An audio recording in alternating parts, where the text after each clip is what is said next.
Brother Doug. Hi, Dave. And Robert. Welcome, Robert. Thank you. My avatar is somewhat disheveled today. I literally just got back from a motorcycle ride up to a little swimming hole that I know up the road. I woke up this morning, I thought I'm going for breakfast at my favourite cafe. It's 130 kilometres away. So I jumped on the bike and went for breakfast and then went for a swim. And it started to rain. I thought I'll get back before Zoom, and I just got back. It's incredible. Miraculous. I know. Look, my beard. No, you don't. You don't. You look refreshed. Actually, it's like this. It's like this all the way back. My beard's like. Doug would know if he rides a motorcycle, but I need one of those little keeper things. Your body is, like your true self is eternally undishevelable, but your avatar is prone to the dictates of time and space. But it doesn't bother you, like when you keep your mind focused. Here I am with the Christ in my own self-presence or presence of self. It doesn't matter a bit, but I'm going to have to brush the knots out of my beard later, which won't be so much fun. Yeah, I can imagine. What's happening, Anna?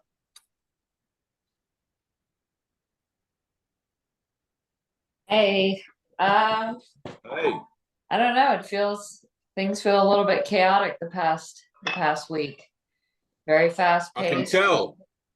Yeah, lots of changes, lots of family drama, like everything just kind of all at once. So yeah. That's good. Yeah. That's a good thing. Gives you a beautiful forum to practice forgiveness and all of those other sorts of principles in. Yeah, it does when you can see that that's what it is. Right, when you can see it.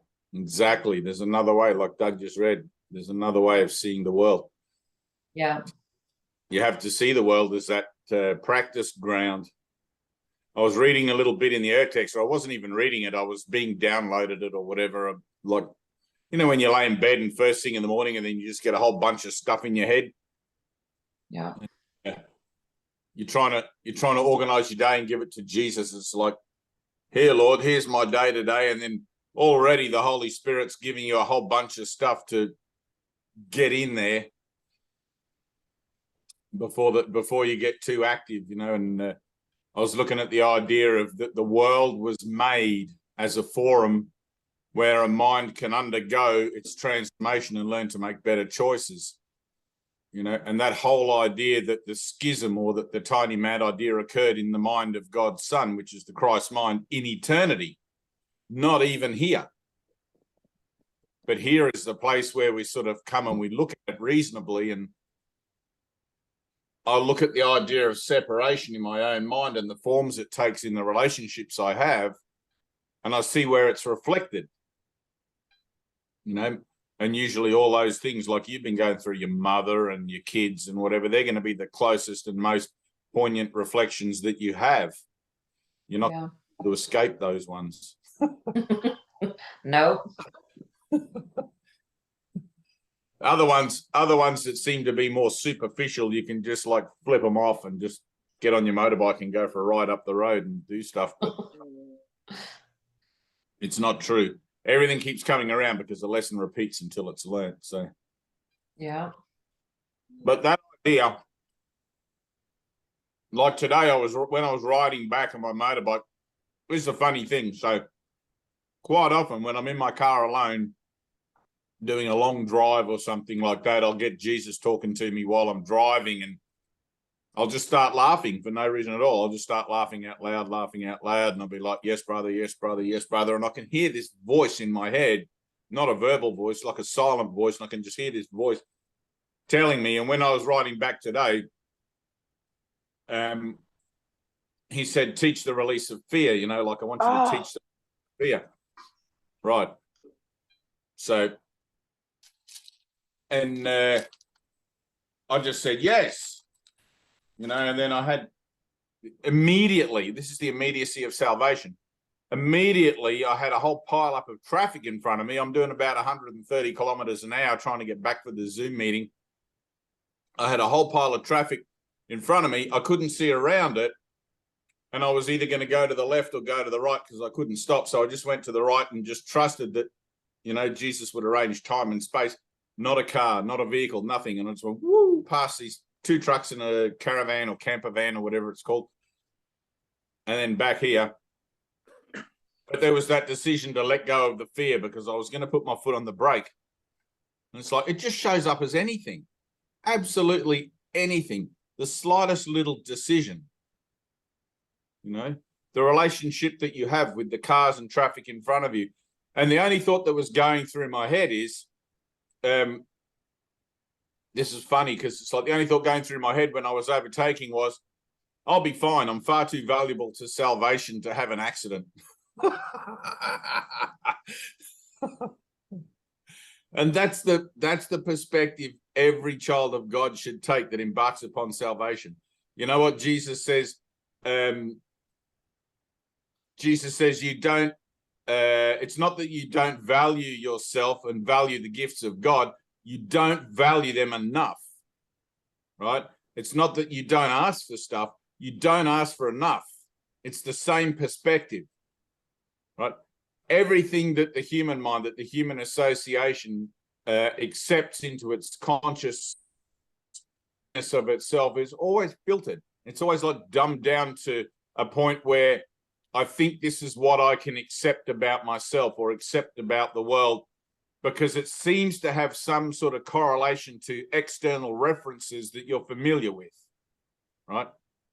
And when you decide, hang on a minute, I need to get beyond all these familiar things in order to learn something new, right? There's an acceptance of that as well, right? I'm going to step beyond familiar boundaries, familiar patterns of thought, patterns of behavior, therefore coming from my thought, to try and invoke in me or to try and bring about in me a greater awareness of not only life on earth as I think I am as this temporal association undergoing this transformative process, but the truth of me, where that fits in with it all, right? As eternal, whole and perfect as God created me, right? That's a non-physical experience, but that's where I'm headed, right? When I look at it in my own mind, it's like, all right, I'm looking for Jesus tells me in the Course, I'm looking for an experience where the world vanishes, the world disappears, and I find myself beyond time and space in its entirety, beyond my body, beyond everything else, right? Of course, my mind is going to try and fathom, now, what's that going to look like? You can't know what it's going to look like. How are you going to know what it looks like with that dumbass mind that's trying to figure it all out that doesn't know? So you just have to accept, I've got no clue what it's going to look like. I'll just stay there. I'll just stay in the no clue. And then I can be shown. Then I can learn. Whilst I insist on continually trying to work it out, what happens if I allow myself to open up to greater love? What's that going to look like? Does that mean I'm going to have to let defenses down? Does that mean I'm going to have to practice forgiveness and tolerance and patience and embrace in all those things I've tried to reject so hard for so long because I thought they weren't in my own good? What happens then? You know, surely if I forgive this person, then the structure of attack and defense that I've used to maintain distance and separation with that person is going to have to fall away. And the original wound, the original sin, the original grievance is going to be laid bare again, right? The method of adjusting from it being laid bare in the first place or from it being there in the first place was simply to defend yourself. What am I defending myself from if everything is love?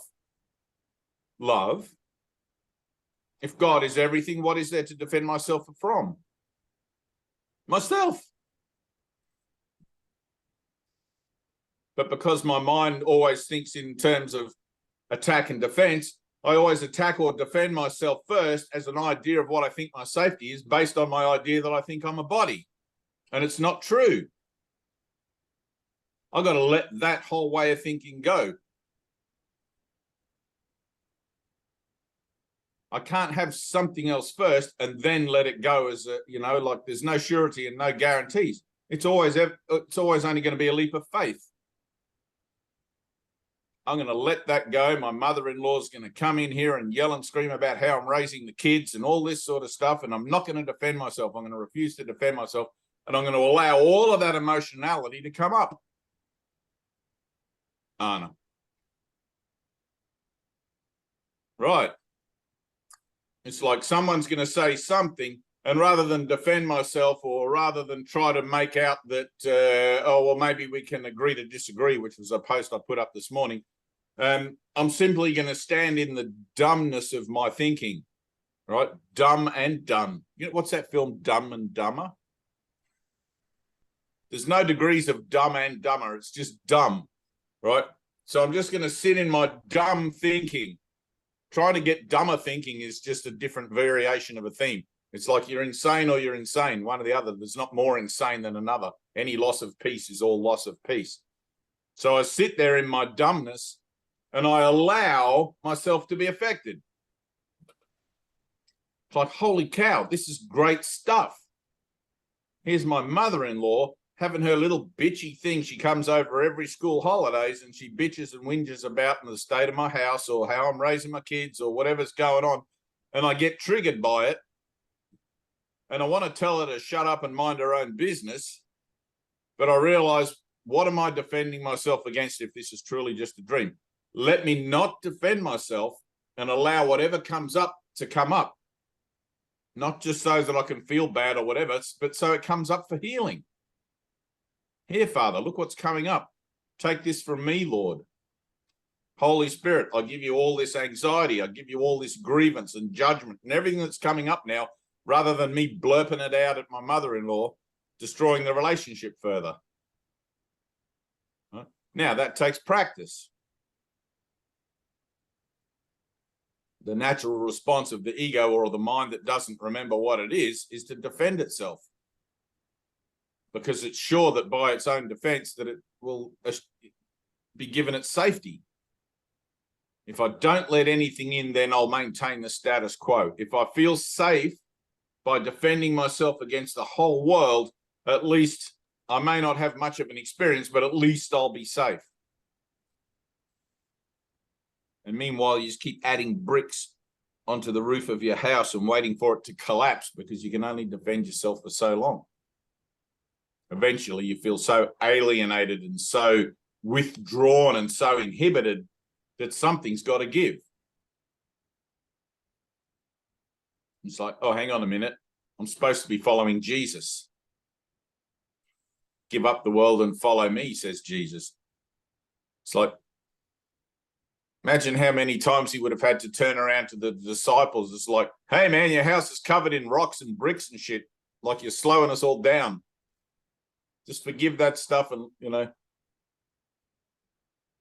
let's just move on together in this whole beautiful journey. And so they called you a name, Jesus, in that last town we were in. They called you a whatever it was. We should go and avenge you. Who was the guy, Tina, that got the sword, you know, when the Romans came to take him? Was it Simon? Yeah, Peter.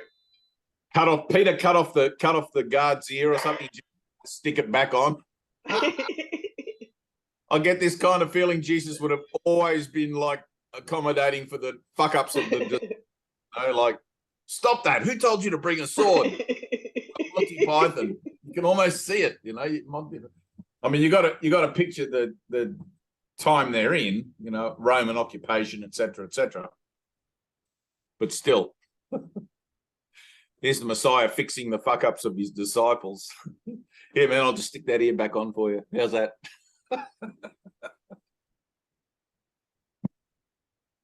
It's hilarious. He didn't mean to do that. He's just listening to the wrong voice. Right? So we have all these lessons, Anna, that need to be applied. So it's good that you can see that. Every time you successfully apply a lesson in place of successfully listening to that first voice, something changes. Every time you become, you don't even have to know how to forgive, you can't, right? But every time you become willing to forgive in any relationship and allow that stepping back so that the Holy Spirit can intercede on your behalf, it's like something changes. Sometimes you may not recognize it, but sometimes the anxiety and the release of all that emotional stuff is going to be so profound, you'll absolutely recognize it. Especially the next time your mother-in-law comes to visit and you'll be like, wow, she's carrying on like crazy and it's not even affecting me. There's no trigger. You know, forgiveness heals all of that blockage, all of that thinking that makes you want to validate your defenses and make them stronger and all of that sort of stuff. So, no. Water off a duck's back, in the world, but not of it. So that's good. What's happening, Tina? Have you been to Illinois yet? Is it Illinois? Champaign? Not yet. Chewing up my yes. Got your yes. Anna's got her yes. Yeah. I think you guys should like carry as many boxes of books as you can fit under your arms and like get out of there. That's the plan, but I'm trying not to, trying to let it be miraculous. That Holy Spirit take. Let it be miraculous. Let it be miraculous. Gemma's going to wire you the money for bus fare or train or however you get there. I have no clue how you get there. And then you just go. All right. You just go. You take a foot out the front and say, ta-da, and you don't look back. Got it? Yeah. Something is going to happen. Something's happening. There. It's all good. It's happening now. Something, I can tell something's already happening. It's like insane. Yeah. There's another whole thing. You trust me. There's another whole thing when you get there is going to just like, whoo, blow your mind. Some more. It's a good thing. Yeah. So what are we doing today? Robert? What are we doing? Tell us a story. Where are you at? Are you in America? I am in California right now, yes. Oh, you're with Tina. Where are you? I'm over by LA, San Dimas. Dude, me too. I mean, there Cape we Town. go. There we go. I feel an emergence happening or something. Another one. Another one. It's everywhere when you see it rightly. Oh my God. Yeah. All times of the morning. It's happening.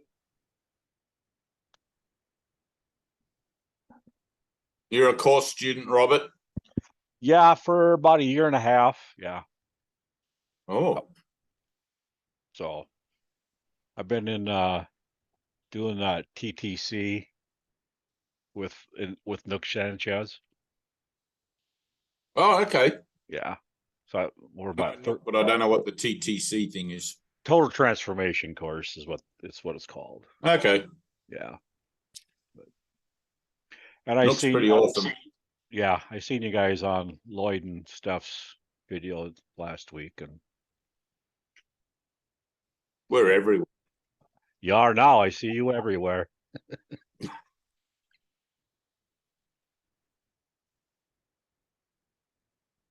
Bibiana. Oh, look at you.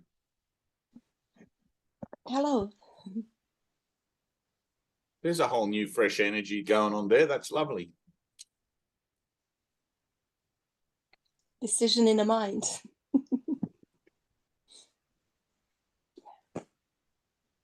Doug, what's going on with brother Doug? Hi, Dave. I haven't seen much of your artwork online lately. Well, it's happening internally. Uh-huh. I used to enjoy seeing all your abstract pieces. Well, you can still enjoy it. I Abstractly. do enjoy it.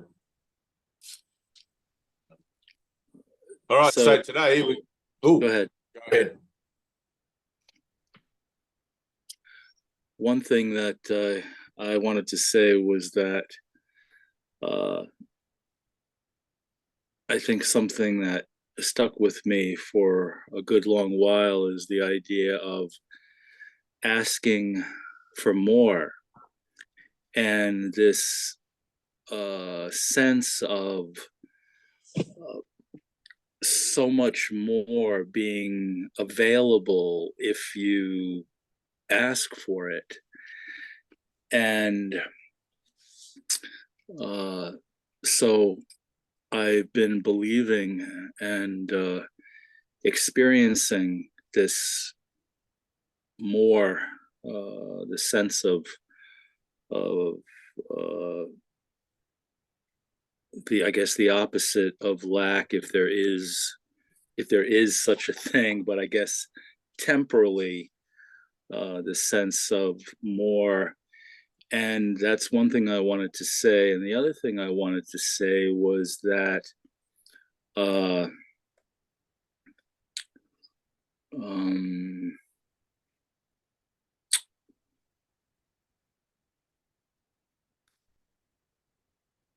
well, I forgot what the second thing was going to be.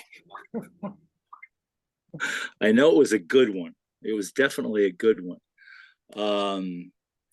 Well, I'll just backtrack a second. So this idea of what love is, so me asking to be shown what love is, and meditating on it, and expecting to be shown, not knowing. I mean, I obviously knew that my idea of love was extremely extremely lacking. And so part of my experience recently has been to discover, by not knowing how it was going to show up and what it was going to look like, a more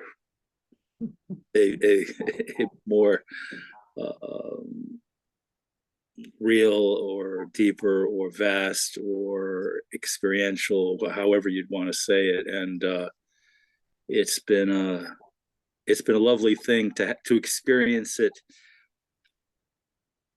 mentally, emotionally, physically, like to have it alive inside of this vessel and to be in it for long periods of time is it's just a wonderful thing, I have to say. Good. That's about it, Dave. That's nice. Yeah. Gotta ask. You gotta ask. Yeah. You can read the course all you want. You can go to all the groups you want and do all the study and everything, but you gotta ask. It's like, here I am. I want to know. And I think you have to do it like every day until it starts coming. You really have to make a dedication, like, this is what I want, and show it to me. Let me have the experience, and until it shows up. And sometimes it's going through, I'm speaking more in not coarse language at the moment, but when it shows up as blocks or resistance or fear, and strong, negative emotion and all that, as you were saying earlier, sticking with it, that being actually that bouquet of flowers. I've been looking at, pain and suffering, whatever that is, as like, that's the bouquet. You know what I mean? It's like, you really have to see that as the opening door. That's the passageway. That's the bouquet of flowers. The pain and suffering the illusion of that, once it's understood that you're facing this illusion, this lesson, and you can begin to sense it as a bouquet, just get this idea that this is ultimately really good for you, and sticking with it.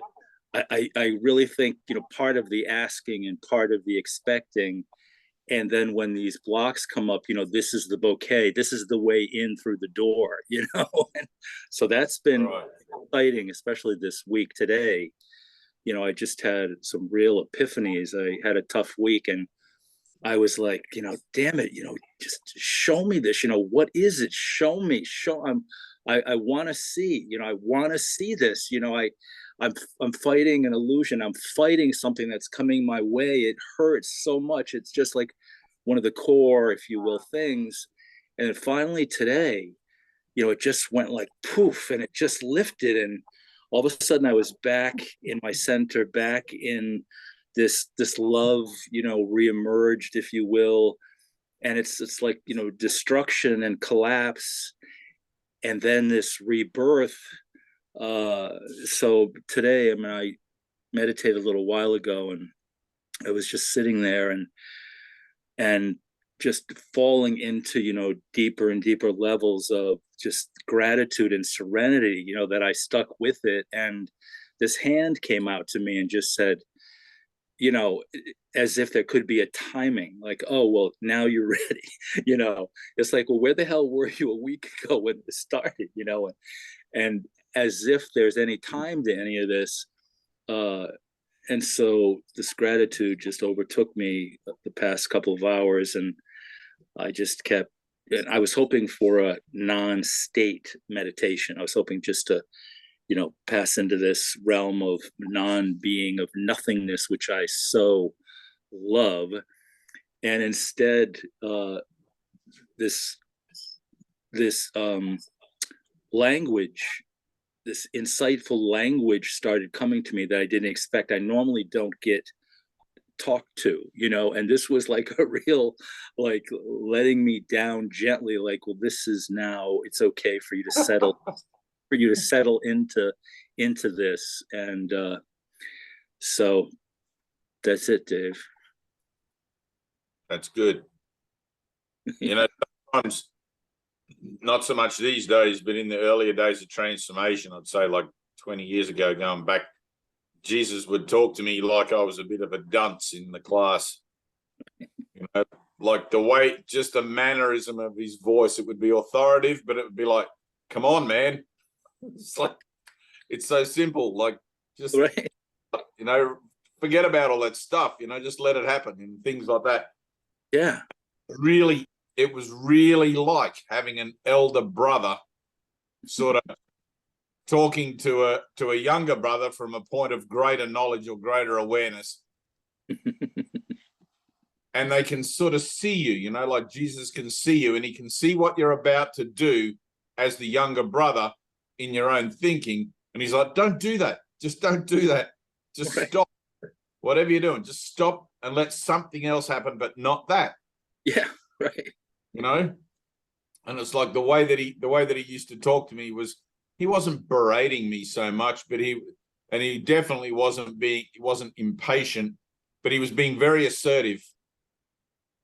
Like he was being very assertive. He knew I was in this with him. He knew that I was determined. I wasn't going to quit if he yelled at me or anything like that. And I'm sure there was times where he's lost his patience, like as I do. But one of the things in the course, he says, I'm asking you to have more patience than I had. And I'm like, oh, damn, how the hell is that going to, that's in the urtext. It's like, you're asking me to have more patience than you, and you put up with like a whole civilization that crucified you, even though that, the occurrence of it, he would tell you that never happened. That wasn't me that was crucified and all of that stuff. So in my mind, that's a big ask, but it couldn't possibly be asked unless it was possible.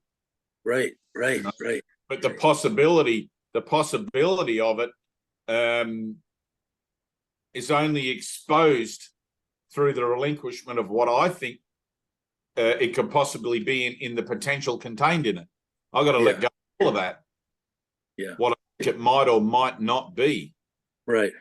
You know, one of the things I always find in asking is, and like where we were just talking earlier,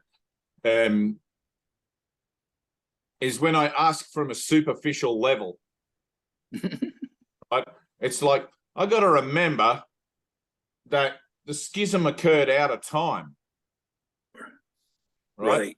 Not even in my conscious self. Not even in the conscious self is a mechanism that I've developed to try and cope with an experience of self that I've set up to try and make sense of what's going on. Right. Now, my attempt to set it up to make sense of what's going on is always and only ever going to fail. And I'm only going to find success through the admission of failure. Right? Yes. But that failure can look like anything over time and space, another 130 billion years of failure. Like, what the hell do I want to do that for? Let me just decide that the whole thing right now is failure from start to finish and stop looking in my own thoughts for how it is that I think I should appeal to God. Yeah. Because there's no way. There's no way, and there's nothing I can say, there's nothing I can concoct, there's nothing I can fabricate that's going to be the way that I talk to God.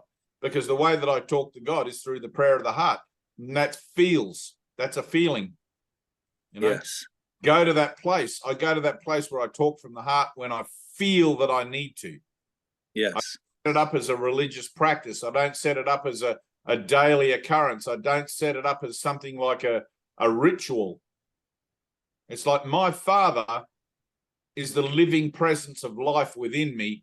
And it's like there's times where I'm in the flow with that. And then there's other times where I feel like, wait a minute, I'm lost here somewhere. There's something going on. Those are the times where I need to go within. Mm-hmm. You know, when everything's good, it's like, well, be grateful. But it's like I don't need to be asking for things to be good when things are good. I don't need to be asking for peace when my mind is peaceful, because if I'm happy and all of those things, then that state of mind reflects the nature of love on earth. It doesn't matter the external reason for it. I've got a nice partner, or I've just won some money, or whatever. All those reasons don't matter. It could be anything. And for some people, those reasons might be the opposite of what other people would say would bring them happiness. But it's simply the state that matters. Yeah. Right? Where is my mind in this situation or in that situation? Right. Now, when I go to prayer, when I feel the need to pray, it's like, let me be still. Let me be still and feel that prayer inside. You know, I wouldn't call it a mistake, but one of the little rites of passage, I guess, that new guys go through with their prayers and stuff, and it's like, and I exactly the same. You try to find the right prayer. Maybe if I get the words right, my prayer will be better. You know, it's like there's no words for a prayer. You can mumble and stutter and dear God, you know, and all those agreements. I'll give up smoking if, and I'll be nice to somebody if, and all of these sort of mentalizations that we sort of think that prayers might be effective through. None of them are effective. They come from a place where I mean it and I want it in my heart. That's it. Yeah. Right? God's not sitting there as an idea of a functional force reality. God's not sitting there waiting for me to get the Rubik's Cube of my thinking in order so that, you know, it's like nature abhors a vacuum, which is Einstein will tell you that, right? Nature abhors a vacuum. If I perceive a need within me, it will be filled. But I've got to go to the place where I perceive the need within me. Yeah. There's no point sitting on the top, you know, on the surface in my little boat, asking God, how deep's the ocean? Just get in there. Yeah. Jump in. Take a leap of faith. Go and see. You know, this is an active, involved, personal, life-threatening procedure. And if it's not, you're not doing it right. Right. This is the you know, in Eastern traditions, they call it the death of the ego, right? Or the inner death, or the little death, right? That has to happen. I don't know if I would call it a death. I would call it the relinquishment, perhaps. Death tends to summon up a lot of connotations of what I think death might be, and then therefore I become somewhat fearful of it. But when you think of it as simply letting go of a way of thinking that no longer serves you, because you've reached a certain point of maturity in your own mind where you can actually see that it doesn't serve you, without having to tell you, without having like your mother or your, you know, matriarchal or patriarchal figures tell you, don't think that way, you know, and people tell you that way of thinking is not going to get you anywhere in life, you know, and all of these sorts of things. And you're like, yeah. But now you can start to see for yourself, that way of thinking doesn't get me anywhere in life. It just goes around and around and around in circles. I need to be miracle-minded. I need a miraculous way of thinking. Yeah. You know, now, how do I be miracle-minded? I don't know. That's why it's called miracle-minded. As soon as you think you know what miracle-minded is, that's not miraculous. Right. And the past several Just days, Doug and Dave-minded again, you know. Like, yeah, I was coming up with this idea of, you know, what is this now miracle thing? You know, because I needed what did Dave miracle? Like, I need a miracle. How do I do that? right. But inside I was, you know, asking, show me I'm doing it wrong. I have no idea what I'm doing. Of course you're doing it wrong. That's your guarantee of getting it right. Right. And I was thinking, you know, part of it is, and I say this to everybody, you know, make that heartfelt desire known. Ask, keep asking, you know, you're doing it wrong. Just for God's sake, show me. I can't get it right. And I think it's that persistence of sticking with it, asking to be shown. And of course, you know, the fear and the parts of us as if they could be outside of ourselves, you know, they show up. And then the other thing I had was, you know, the impossibility makes it possible. As soon as something is impossible, that's a guarantee you're onto something, because that makes it entirely possible. And so I had that kind of understanding today. It was just so lovely. So time and space is a limit. Okay. Within that limit, it plays out in the field of your dreams as potential. Right? Yeah. It's possible because it's inevitable. Your mind already contains the entirety of time and space in it as a transcript.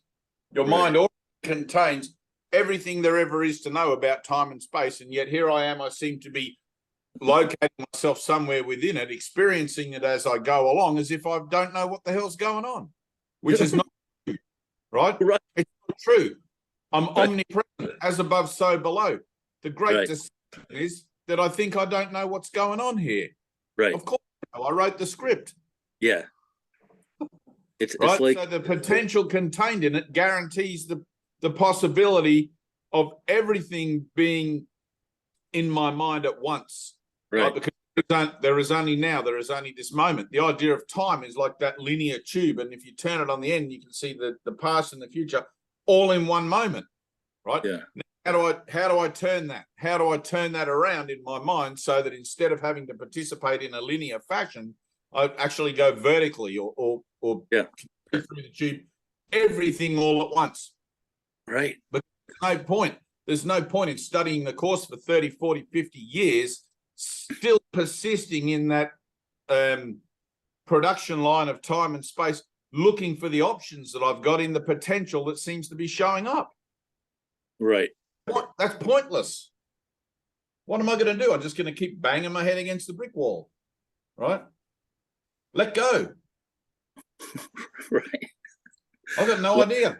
I've got no idea, Lord. I need a miracle. No, I know. I've got no idea. As soon as I say I've got no idea, and then I think I'll try to construct another idea about how to be miracle minded, I'm screwed. Yeah. No idea. Right. Now, stay there. Stay in that place. Be still. Father, I have no idea. Show me. Right? The next thought that pops into my mind is going to be the denial of that determination to be still and to be shown. Yeah. Oh, look, something shiny.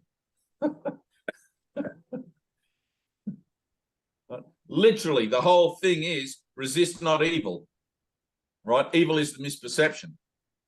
Don't resist it. Just let it happen.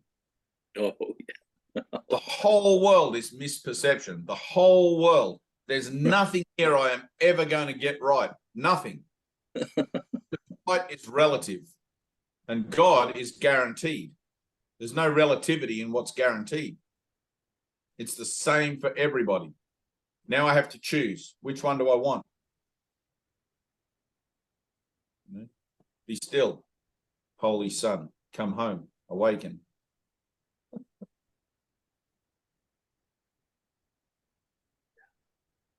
Right there.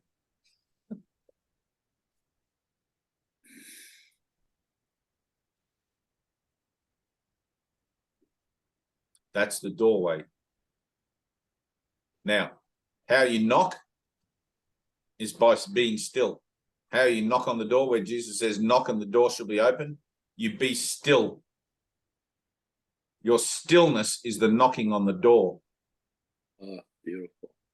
Everything else is a distraction. Everything else is a perversion of what it is that you're being asked to do.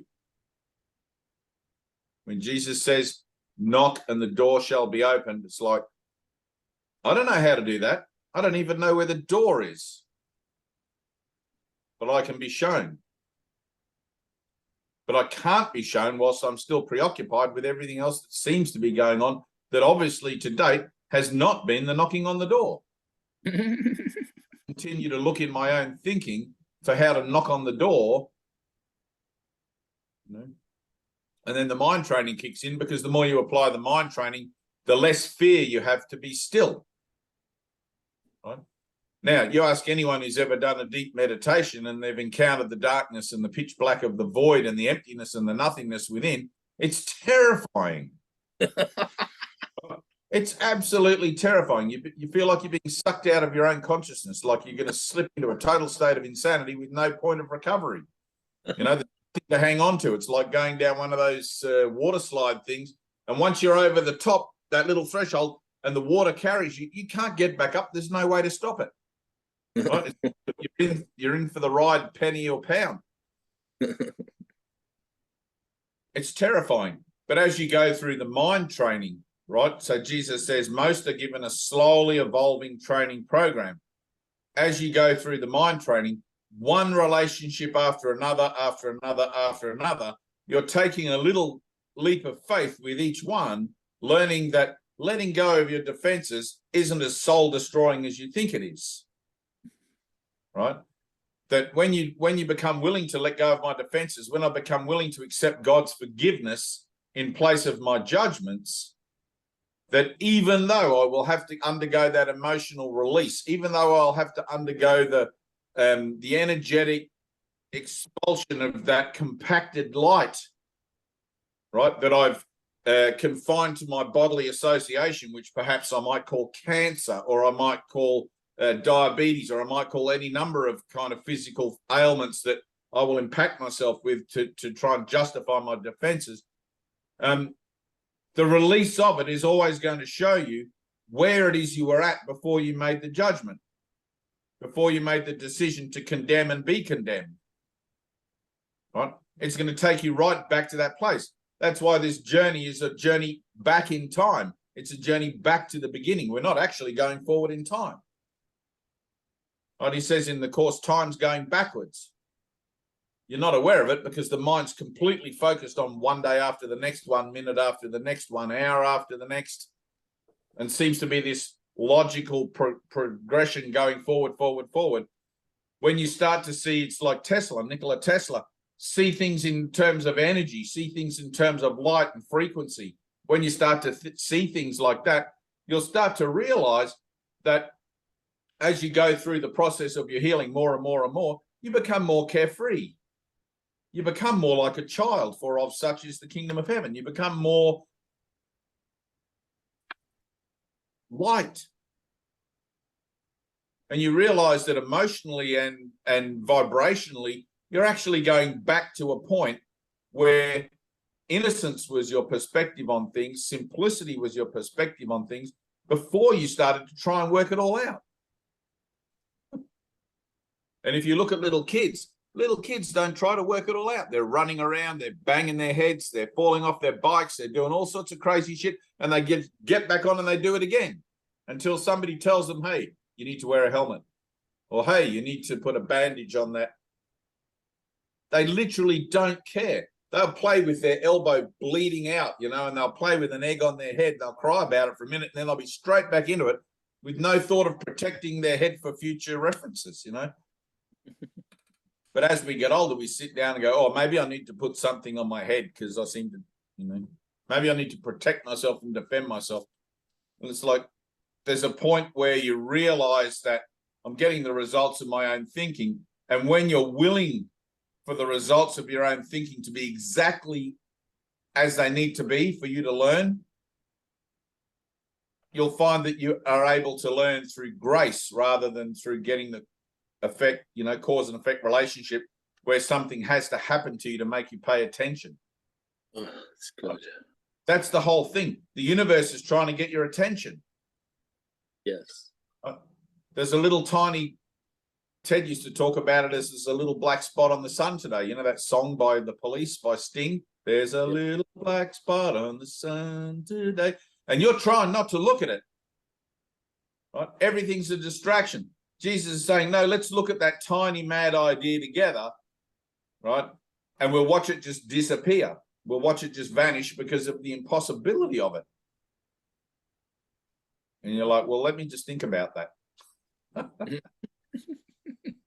That's a bit scary because all I've ever known is the complete perfect unity and wholeness of my eternal state. And now I'm being told that even though I don't remember my eternal state, I've got to look on something that represents the denial of it. It's like automatically there's going to be a conflict in my mind. Automatically I'm going to look at that and go, how could that possibly make sense? And I'll find myself wedged up in the paradox of it. The last thing I want to do is be wedged up in the paradox, right up tight in the bloody apex, you know, because there's nowhere to go with it. There is no world, but I seem to find myself in a world. Now, what do I do with that?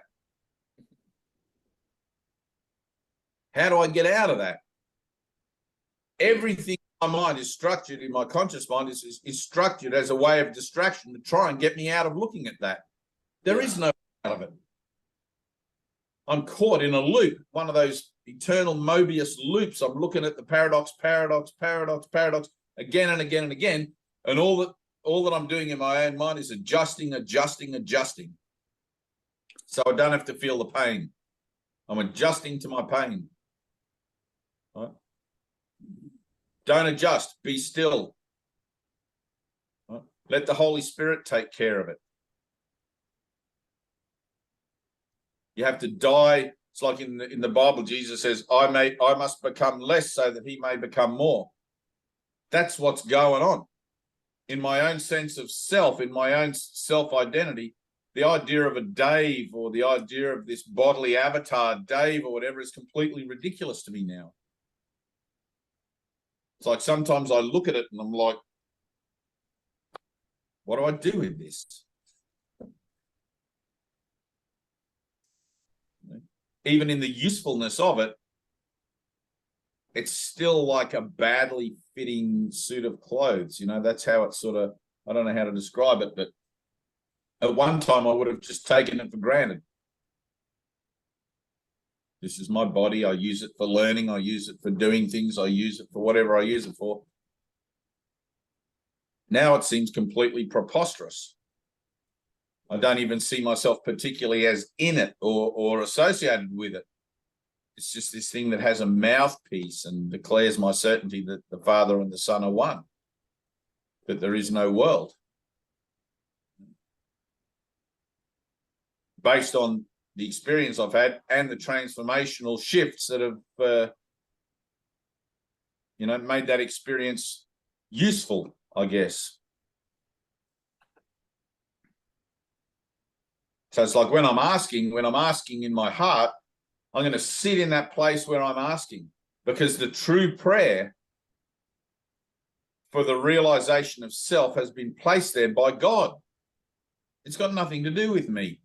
God put the prayer there. Jesus says that God put that prayer on your heart that will awaken you from the dream in its entirety. He didn't leave you to struggle and suffer in time and space ad infinitum, you know. So let me be still in prayer. Let me allow for that to come up. Now, each person's going to do that to whatever capacity they can. It's like not all of us are Jesus, where we go and sit in the desert, draw a circle and sit there for 40 days and 40 nights and allow everything to come up that needs to come up and face all our deceptions and all of our, antagonisms and all of that sort of stuff. It's like most of us will draw our circle, let's say, in a meditative way, and we'll sit there and we'll face the perils of the day. If you could sit there and truly realize that the perils of the day are no different from the perils of the entirety of time and space, just the emotional depth seems to be different. And I say seems to be, it's not really, right? It's still a tiny mad idea as a tiny mad idea. You have no clue. It's like, so the idea of the Titanic hitting the iceberg, you can see the tip of the iceberg, but you have no clue how much is underneath. You presume, we assume and we project and we imagine. Right? So when you sit still in your meditation and you feel that depth, you feel that drawing in to the void and that dark place in there, which is a good thing. If you're feeling that, it's a good thing. You really have no clue how deep it goes and how dark it gets, other than that your ego is going to be screaming out to tell you, don't go there, don't go there, don't look at that. Allow that to happen. You know, which is what we were talking about the other week on Lloyd and Stephanie's page, Zoom thing, you know. But you don't know. And that's where the mind training is so important, because you have to tell yourself, I don't know. Yeah. I don't know what I'm even trying to do here. I'm just going to follow the steps, do what Jesus tells me to do, and I'm just going to sit here, be still, and allow it to happen. And despite that, my mind's going to want to tempt me to believe one of my thoughts about something that I've just admitted I have no clue about. You know, the mind training kicks in where I tell myself, no, I'm not going to adjust. I'm not going to give myself any wiggle room, because I know that I'm right up against it. And the more up against it that I can be, the better and more honest I'll be in my attempt to be still. You know? It's like you look at that first lesson. Nothing I see means anything. Now, where do you go with that? Do you just go and read the next lesson? Or does it really deep in the gut? Nothing I see means anything. Holy shit. That's true. It doesn't mean a damn thing. Now what do I do? Now what do I do? I've given meaning to is just become null and void. Now what? I've given lesson 2. I've given everything I see all the meaning it has for me. That's true also. It's only in my thinking that I decide what I think things are. But my thinking doesn't know the truth. Only relative truth, only truth to me, and that's not truth. That's not universal truth, so therefore it's not truth at all. If there's a single truth of which we are a whole and equal part, then the idea of a relative truth, a truth for you and a truth for me, is completely pointless. We'll just argue about that as well, the same that we argue about anything. This is my truth, and you can have your truth. And then what happens when those truths collide? Look at the great religions of the world. That's what happens. I'm a representative of truth in my country, and well, I'm a representative of truth in my country, and our truths don't meet eye to eye here. That's why Jesus says a universal experience is not only possible, but it's necessary. You have to have an experience. You're only going to have the experience if you be still and allow it to dawn on you. Stop adjusting. It's waiting right now. this moment. Salvation is not beyond the immediacy of learning. When am I going to learn salvation? Oh, maybe when I finish the course, or maybe in 10 years' time after I've been to enough workshops and, you know, seminars and Zoom meetings, and that's never going to happen. But you have to hear that that's never going to happen again and again and again and again. Because when I tell you that it's never going to happen that way, you only hear it with your conscious self. You only hear it with the surface, on the surface. Now, if I tell you, Doug, this has already happened in you somewhere, right? Like you just told me. It's possible because of the inevitability of it. If my awakening from time and space is guaranteed because time and space is limited, right? The alpha and the omega don't contain my reality.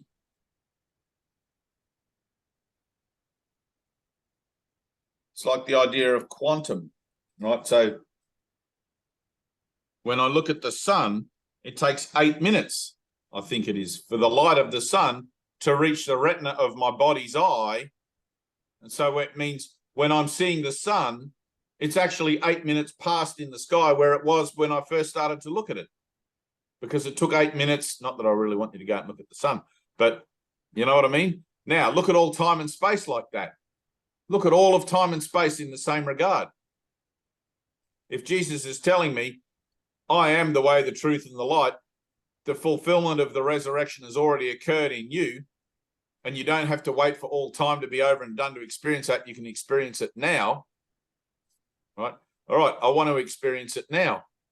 If it's already occurred, that means everything that I'm seeing is no longer there. Just like the sun is no longer where it was 8 minutes ago in the sky when I looked at it, right? If it's no longer there, that means that by the time I sit here, if I'm able to maintain a physical presence long enough, the light from the most distant star, that star's already died out. What I'm seeing is the residue, or the resulting, what would you call it, the shadow of something that's actually already over and done.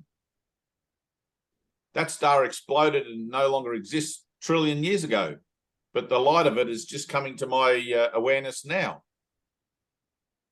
Right. Now, let me accept that that star's already not there, so I don't have to stick around and wait for the light of it to come to a conclusion. It's already done. Right. In the Course, Jesus says, God gave answer simultaneous to the question. Right? Which means there's no time where the question actually ever was.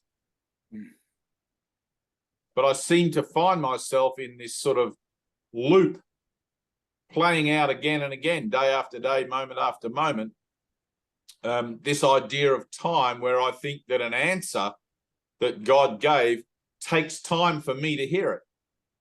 Yeah. Right? That's simply not true.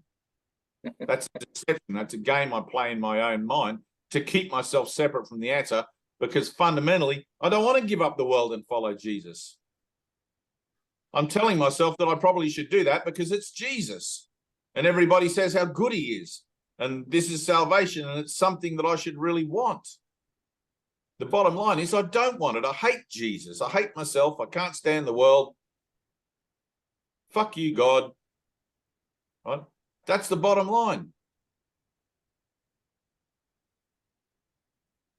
That's more honest than saying that I want it. It's like the one thing that a human being is terrified to do is to love themselves unconditionally. Terrified.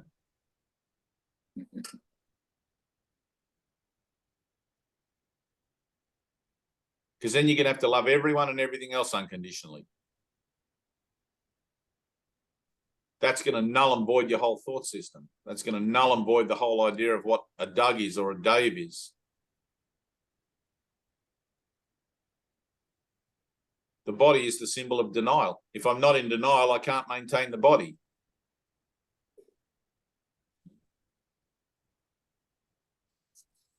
But you have to see the big picture. You got to see the bigger picture. It's like, well, if salvation's offering me the restoration of all of eternity in exchange for this little world that I think I made, or this little perception of a world that I think I made, then I can begin to learn of that by letting go of my perception of things a bit at a time, a little bit at a time, a little bit at a time. And we have these holy instants. We have these moments where all of a sudden we have maybe some phenomena or an epiphany. Like you said, you had an epiphany this morning, right? So I have an epiphany that shows me something about myself that brings me a greater reward in my understanding of self than what I was what I thought I was able to maintain by defending myself from it in the first place. Yeah. We get to the point and you go, well, what the hell was I even trying to do? You can't remember. Just literally can't remember. Why am I defending myself? I don't really know. Right. Why am I telling God to go jump off a cliff? I don't really know. Right. I'm just told that I am. I'm just told about this story like Adam and Eve or the fall for grace or A Course in Miracles tells me that something occurred, right? Yet the experience shows me that nothing actually occurred. But it's like a little kid. You have to kind of be tricked into accepting that there's something going on for your own best interest. But it's got to be, you've got to believe that it was actually your idea. Right. Right. Yeah.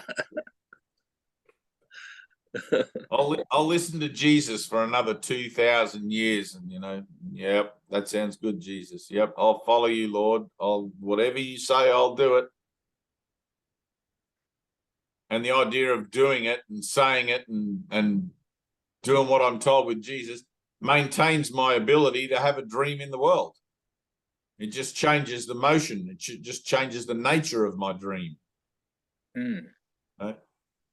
By the time you realize how much it's changed and you realize that you can't go back to being who you thought you were before and that you wouldn't want to really anyway, the reasonability of it is such that you have no choice but to kind of convince yourself that it was your idea.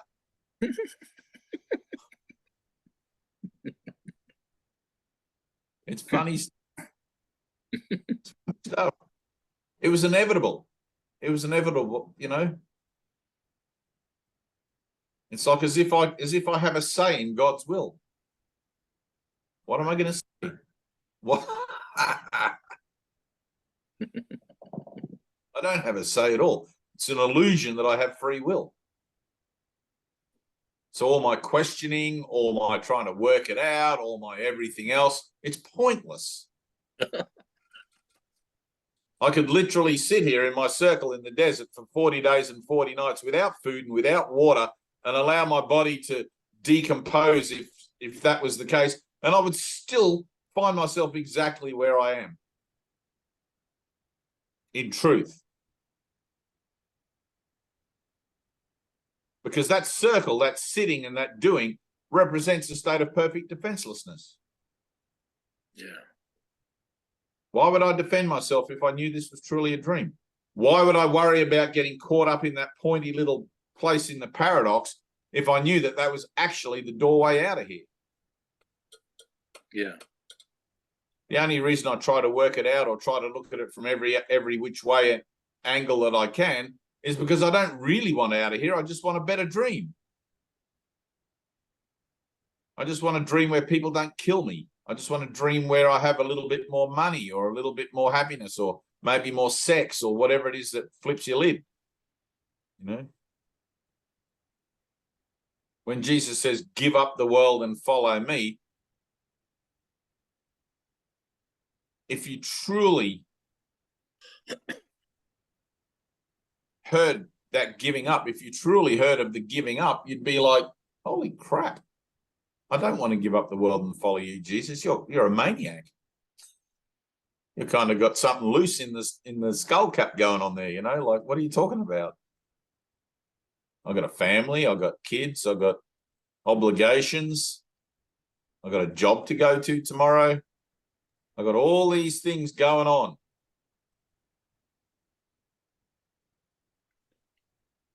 And Jesus is just saying to me over and over, all he's saying is, you see that far distant star at the very edge of the universe? It's no longer there. That's all he's saying over and over and over. It's already done. You're already awake. There is no world. It's finished. Now, be still. Stay there. You have no say in it. Not one say in it.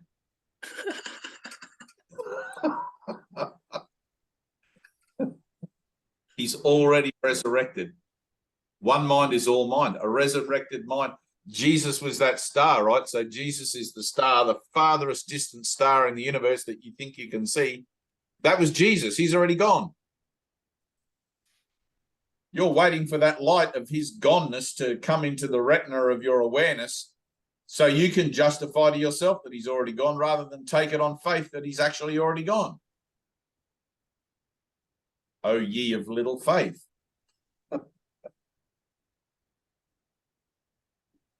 It's a done deal. You can't fuck it up, Doug.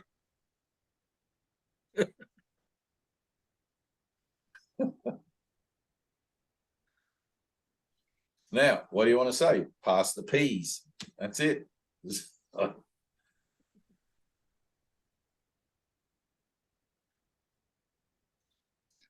One of the lines that I love in the course is, and I had this one in my head a few times this week, actually, probably as a precursor to today, but in the hearing, is you would not react at all to figures in a dream if you truly knew you were dreaming, right? And the other one is, they are not there, no more are you, right?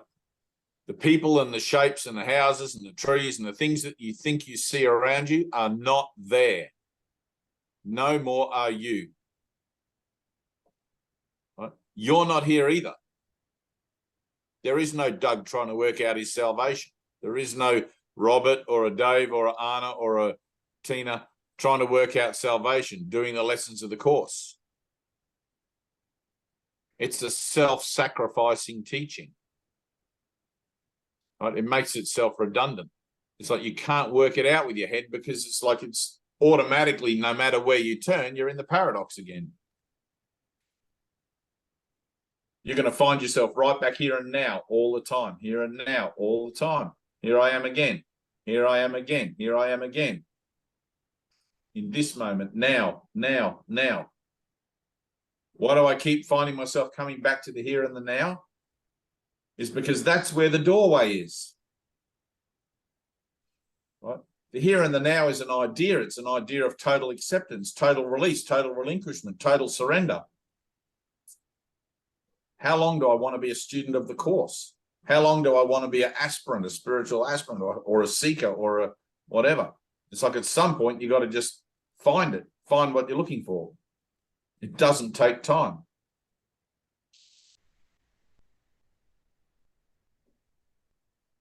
But yet within you are the remnants of time, which is contained as potential. Right? That's why it's very helpful when you use the course, when you use those lessons, to see the cycles of thought that you keep interacting with.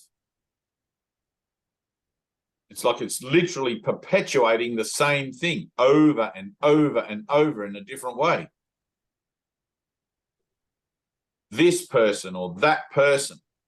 It doesn't matter who the person is, what the situation is. It's the lesson that it's being held out to realize one single thing, that there is no world. It doesn't actually exist.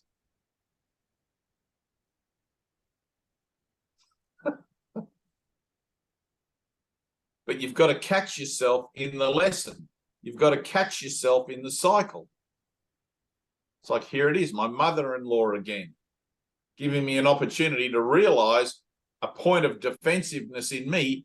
It's not a defense against my mother-in-law. It's a defense against realizing the truth, because truth is all there is. God is everything.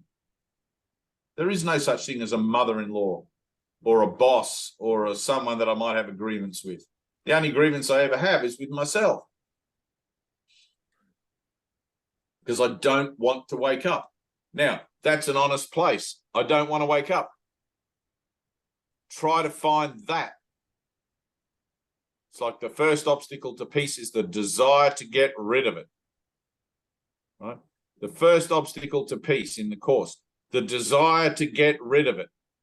I've had people stamping their feet and waving their fist in my face. I do want peace. I want peace.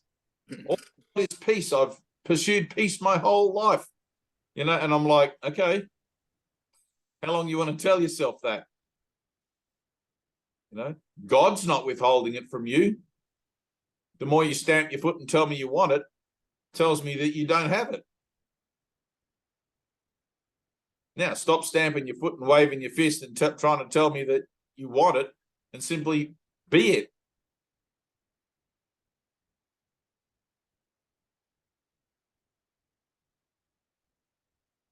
I am that peace. I am the peace of God. In this world, that can look like anything. Don't judge the form, apply the principle. In this world, it can look like anything. Don't judge the form, apply the principle.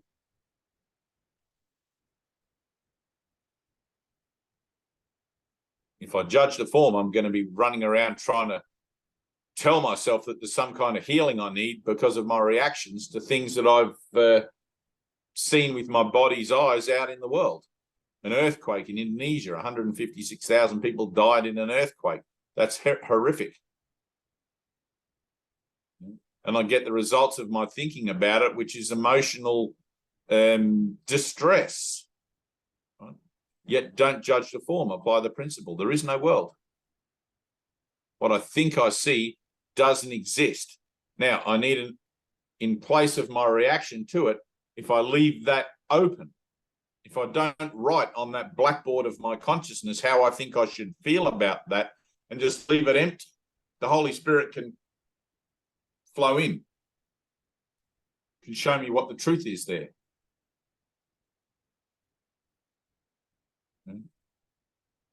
It's because of the habit of filling it in, filling in the blank, adjusting to the fear, adjusting to the pain again and again and again. The Holy Spirit sort of sits back and goes, oh, I'm waiting, you know, infinite patience. I'm just waiting for you just to not fill in that blank just for one moment, and I'll show you everything.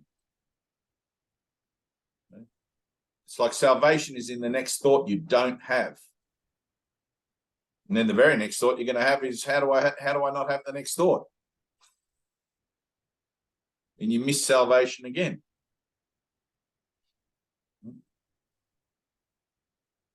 When I close my eyes, it's like there's a transition point in the Course, right? There's a transition point in doing those lessons where you transit from the external world, where you're applying the application of the lessons of the daily thing, the principles, to what you think you see around you, the pencil, the cup, the things near and far and all of that. And then you start to close your eyes. Jesus goes, now close your eyes and imagine things inside, imagine your thoughts, and try to realize that they're no different inside from what's going on actually outside, the outside being the symbolic representation of your own thinking, right? Now, there's a place in your mind where you realize that your internal thinking, right, which means you're really not thinking, but your internal thinking is this long, he calls it a long, oddly assorted procession of thoughts going by. Between each one, there's this kind of joining point. It seems to be that they come at such a rapid pace that you're thinking about this and you're thinking about that. Then I've got another thought about something, and then, you know, all day and all into the night and thinking. And your mind's just doing this blah, blah, blah, blah, blah. Right? Between any two thoughts is a gap.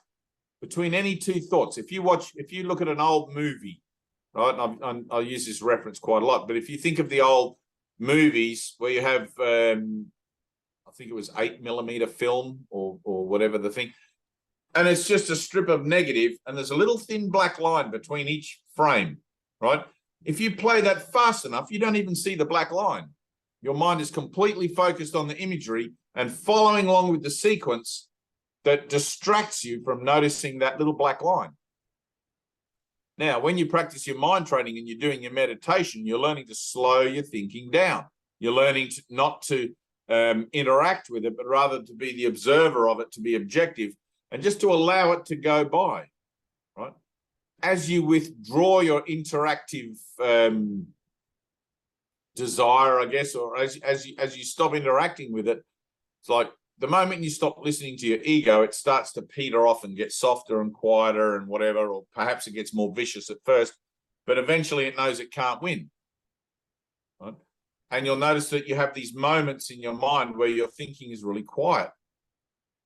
If you can focus on the silence, you'll notice there's like a gap between your thoughts, right? This is really hard to teach this part because this is an internal process. It's not like something I can relate to with words, but there's this kind of gap between your thinking. The little gap, I think Jesus even calls it in the Course, right? So that gap is a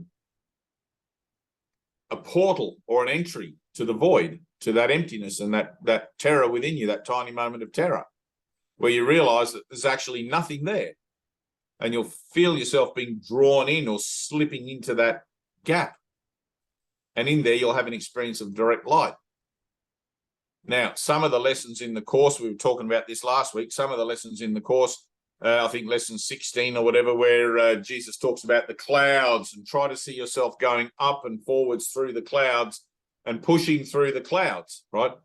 Some people experience it as going forwards and up in their consciousness. When their mind becomes still, when they're really focusing on it, they'll experience it as going forwards and up.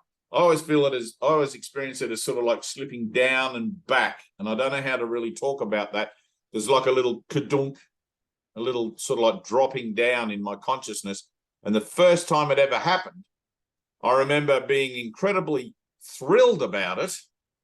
And I went and told one of my teachers, Greta. I said, Greta, I was meditating and I had this little clunk moment, this little badunk, like something like a baby falling over, you know, when they go kadunk and they land on their bum, you know, and they're like boom, and there's like this whole sort of shudder. And it's like that. In your consciousness, there's actually a movement, right? When that movement occurs, and you may have already recognized it, but when that movement occurs in your consciousness, if through the utilization of the mind training, you don't examine it, right? Because as soon as you examine it, you separate yourself from it. If through the utilization of the mind training, you simply allow it to be where it is, you'll have an experience of light, right? So in the early days, I would sit and meditate for an hour or 2 hours or whatever. It'd take me forever. And then I remember once I had an experience of a flash of light in my consciousness, I'd be like, what was that? I got really excited. What was that? Like, and I wanted to tell everybody I had this flash of light. But of course, anyone that hasn't never had it, you're talking to a brick wall. So, but eventually when I met my teacher, Ted and Greta and those other guys, and they'd be like, well, that's what's supposed to happen. You're supposed to experience light in your mind, you know, like, what do you think meditation's for? So now, like that, it just occurs instantly, right? Because I'm aware of the place, that little down and back place in my mind, just as if I'm recalling a memory about what I had for breakfast. It's that simple. I had eggs on toast. In my mind, I think about God. And there's an association with it that goes kadunk in my mind, and there's a flash of light. Jesus talks about it in the Course as the lovely flashes. Those experiences, those light experiences, those holy instants which occur through healing moments in relationships, through meditative shifts in consciousness, through divine epiphanies, all sorts of things, they're accumulative as a witness to the truth in you, right? Which is why it's important when you do your mind training that you keep up with it and you have an experience after an experience after an experience. And if you're not having any experience, you're not doing it properly, right? One consciousness is all consciousness. I know for a fact like the first year I did the workbook lesson, I got to lesson 260 or something, and then I realized something in that lesson that I was doing revealed to me how half-hearted I'd been with doing the lessons.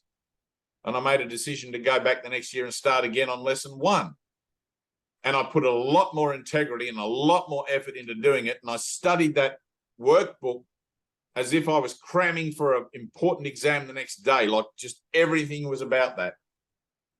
I didn't forget to do my lessons. I wrote it on my arm. I wrote it on little bits of paper, and I stuck every day's thing on the fridge and in my bedroom. I wouldn't forget. And things became entirely different in the result of doing my lessons. Things became experiential. But you have to recognize the superficial nature of consciousness at the beginning. Everything's just on the surface. Everything's superficial. Right? It's like when I said to you last week, Tina, about going to Illinois, and you got all flustered and thought you were being unfairly treated. Right? Now, that's a good thing, because that takes you to a deeper point in your own psyche, in your own evaluation with yourself, where you have to look at things reasonably and make a whole new set of decisions about what you're really doing here. Right? What am I actually doing? Right?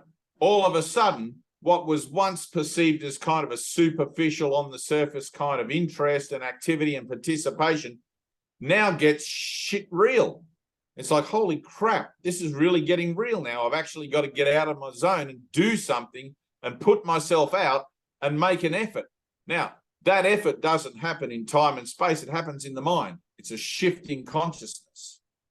It's like, oh, damn, this is affecting me. Whether you go or don't go, it doesn't really matter. It's the yes, or seeing that there's a no. Because that yes to going to Illinois or no to going to Illinois is the same yes or no as when Jesus knocks on the door and says, give up the world and follow me. Exactly the same. It's only ever God that asks, because God is everything.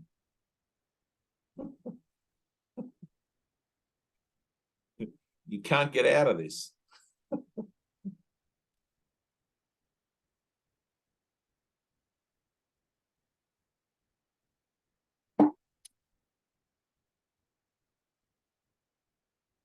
There's a lot of, and you'll realize there's a lot of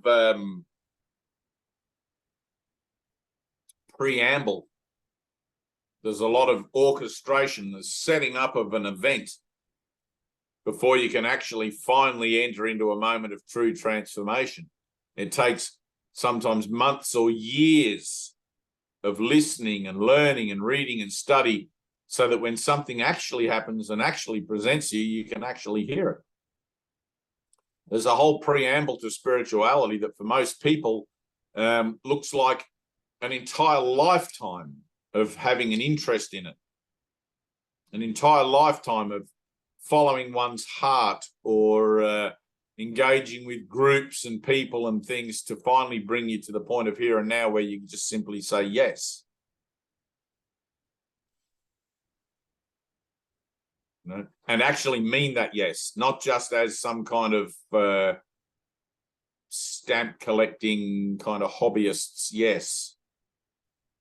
It's like, I'm going to put my life on the line. I'm going to do whatever it takes here and step into the unknown. Yes. It's terrifying.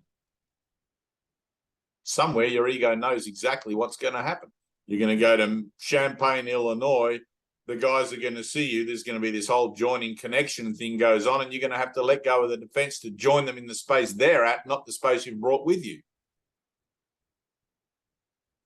You know, it's like, imagine someone who had a deep love for like a classic. Who's a classic? You know, like a Ramana Maharshi or something. Oh, my friend Brian, right? So my friend Brian, brother Brian, had a really heartfelt devotion to the teachings of the guy with the big hairdo, Sai Baba, and went to India, right, to meet. This is when Sai Baba was the thing.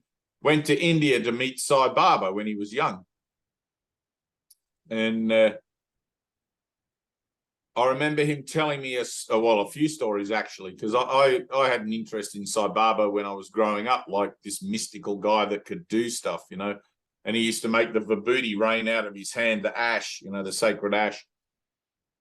And I didn't really believe it until it happened to Brent one day. We're doing a light meditation, and ash just started falling from the palms of Brent's hands in session one day, just spontaneously. And he sort of freaked out about it. He's like, "What the hell?" And I'm like, "What the hell?" But it just, I don't know. And he wasn't even a devotee of Sai Baba. He was just sort of some guy doing this energetic meditation. But Brian had this incredible thing where the anticipation of his yes to Sai Baba finally came face to face with Sai Baba in the living essence of that anticipation. And Brian was beside himself. He didn't know what to do with it. You know, Sai Baba knew that he didn't know what to do with it as well. And he manifested him one of those holy rings. I think I told you the story, didn't I? Yeah. And it sort of distracted him from the moment, because Brian was probably about to explode internally. He's such a beautiful guy. If ever I find him on Facebook or anything, I'll tag you in a post of his or something like that. So he's so awesome. I can't remember his partner's name, but there are some people that walk the planet in such gentleness, like such divinity, like they have this sort of presence of gentleness, and just, I don't know. Brian was like that to me. He was just a very, very, very gentle soul, and you know, I don't see myself particularly that way. I sort of see myself as a bit more of a bull in a china shop, but everyone plays their part perfectly. Exactly. You got to get a confrontation somewhere, don't you? It's like, where's it? If there's no confrontation, how are you going to find your fear? And this is a journey into fear, right? Let me find my fear. If it was up to me, I'd never find it. I'd say, yes, Jesus, I'm looking for my fear. It's right in front of me. I'd never want to find it. Who the hell wants to find it? We know it's somewhere there and whatever, but it's like, I don't want to remove the blocks to love's presence in me. That sounds ridiculous, preposterous. What does that even mean?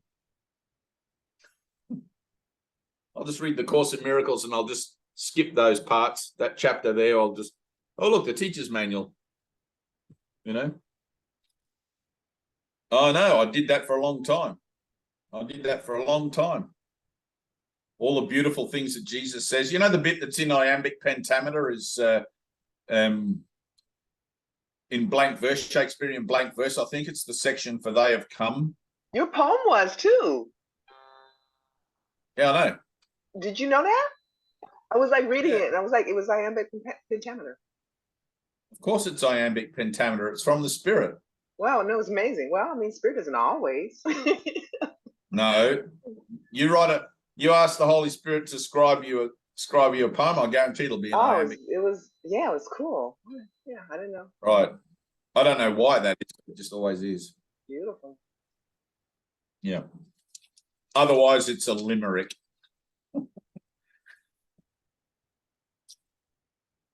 Initially, that's what I thought it was. And then I started to read it, and I was counting the pages.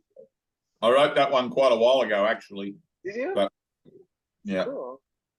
A couple of years ago, about 3 or 4 years ago. And it just popped up in my thing again, and I thought, who wrote this? And then I realised it was one that was written through me, or I wrote it. Anyway.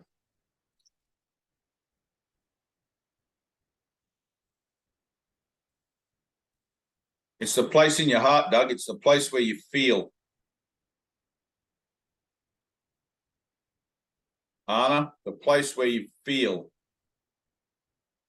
It's really important. Like, you guys have been doing this for a while now. It's really important to get beyond the words, to get beyond the necessity for the words.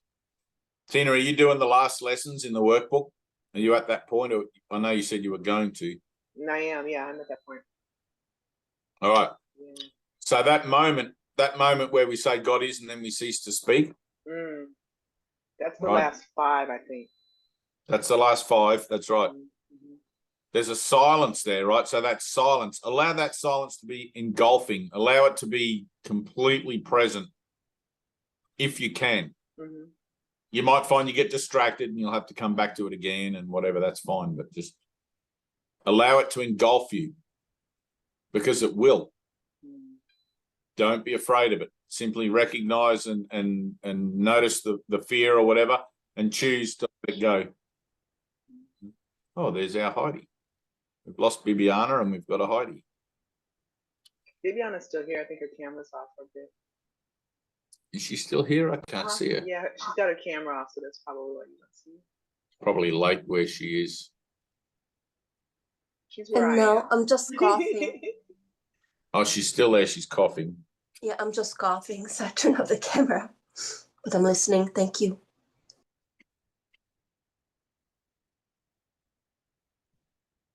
All right. So let's do some breathing and stuff.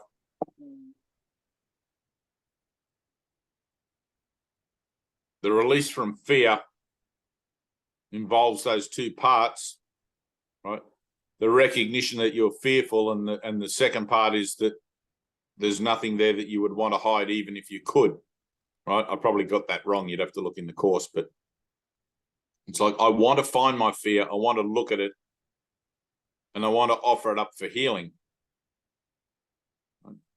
The only way I know it's there is because I can feel it. I can tell you all sorts of things that might have fearful connotations, but it's pointless because fear is relative.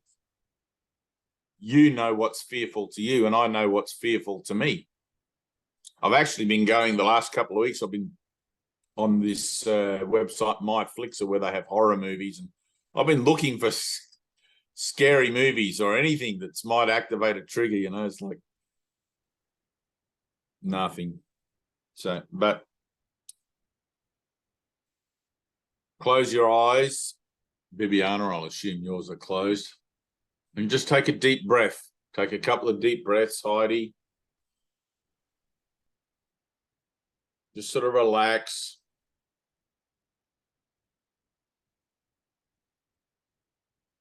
And try to become aware of how you feel.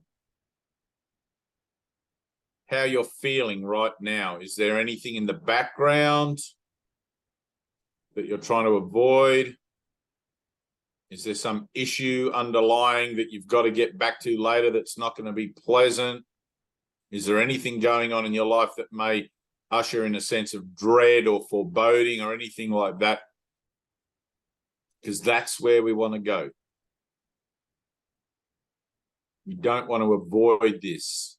You don't want to know it's there and not expose it. Okay, close your eyes, take a breath. Feel. Feel how it is that you are. Get a sense of yourself. Even if it's in the falsity of yourself, get a sense of yourself. Tina, close your eyes. Get a sense of yourself. Try to feel to the core of your being. You'll only be able to go so far because the conceptual self is an idea of limitation. But we're seeking out the potential. We're seeking our blocks. What am I fearful about? What am I fearful of? Is it death? Is it the letting go of the body because I think it offers me something? Is it fearful of letting go of a defense or admitting that I'm wrong about something? Am I fearful to change? Whatever it is for you, it is for you. Just identify it if you can and stay there with it. Don't adjust to it. Do not adjust to your pain. If there's a grievance, if there's somebody there that upsets you, and you probably already know who it is, but if there's a grievance, just sit there with it. Look at the grievance reasonably. It's like, all right, I need to forgive this because this is preventing me from accessing that place in my mind where salvation is being held out. And I want salvation more than I want the grievance. I want out of this dream more than I want anything the dream can offer me. That's either going to be true or not true. Jesus knocks on the door and says, give up the world and follow me. And it's either a resounding and unequivocal, yes, Lord, or you're going to stop to think about what that means, what that entails, which is only ever fear. Breathe, take a deep breath in through the nose. Out again. Feel. Heidi, feel. Go deep into your heart. Feel it in your heart. Do you feel God's love? Right. If not, why not? Why don't I feel the love of God within me? What is there that I value above that that's preventing me from feeling that? I'm never a victim. There's nothing deliberately preventing me from feeling it. It's something that I've chosen. I want to feel the love of God. I want to feel like a child.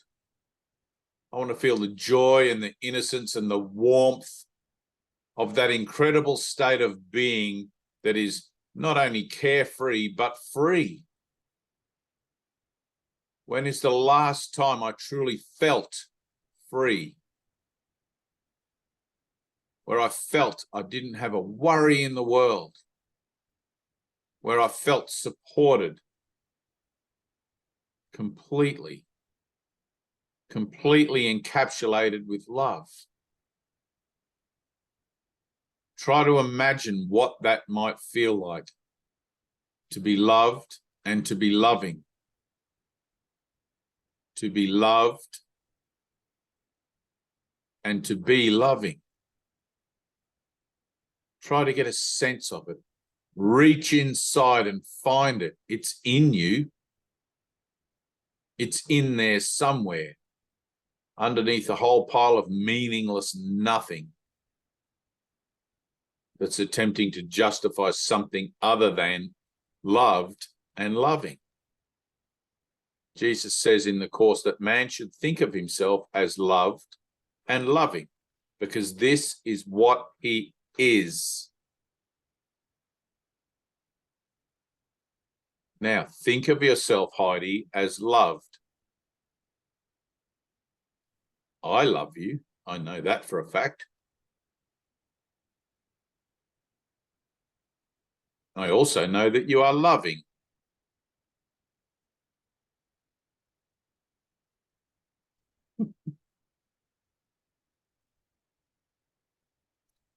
You have to find that in you. Now, it starts with a little willingness. I'm willing to be loving. I'm willing to see myself as loving. I'm willing to see myself as loved. I don't know how to do that. I don't know how to see myself that way. I seem to have this guilt, or I seem to have this self-condemnation, or all these other things that tell me, no, I'm not worthy of love. No, I can't possibly be unconditionally loving to everyone because I've got to maintain this integrity of premise that's a Heidi or a Tina or a Dave or a Doug, etc. At some point, you just got to say, fuck it. Fuck it. I'm tired of maintaining this nonsense. I want to be loved and I want to be loving. That's how I want to see myself, and that's how I want my world to be. That's actually how it is. Except for the fact you keep projecting out there into the world situations and events to react to that attempt to validate something other than being loving and being loved. See how crazy that is? And you'll be able to prove it to yourself the very next time you react to someone in an unloving way. It's like, oh, I chose that. I actually chose to flip the bird or to tell someone to get lost or to be upset. I chose that. I chose rejection and separation rather than unity and wholeness. And you get to see where it is you choose it again and again and again. Don't beat yourself up. Don't judge yourself for seeing where it is that you're choosing wrongly. Simply make the correction. Oh, you're not guilty of anything. It's just a dream. This is a platform where you are learning to choose better. Choose again, Holy Son. Choose again. I'm choosing for love, to be loved and to be loving. Now, I'm not going to allow the form, the person, the situation, or the event to tell me how it is I think love ought to be for me, how I should receive it or how I should give it. I'm simply going to be open to it as it comes and as it is requested. That might bring up a lot of fear. If it does, that's good. That's where we want to be. I want to look at my fear so I can release it, because I'm tired of living in fear and justifying my defenses in order to maintain a limited sense of self and a limited experience of love's awareness within me. I'm done with that. I want the whole thing. I want to love like Jesus loves. I want to love all my brothers. I want to be loved like Jesus is loved.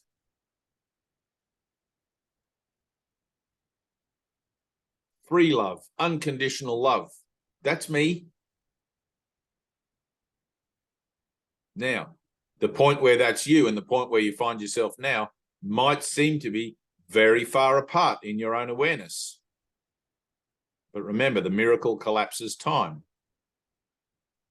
You are not without the prayer of the heart for the healing of the mind that believes it is separate from God.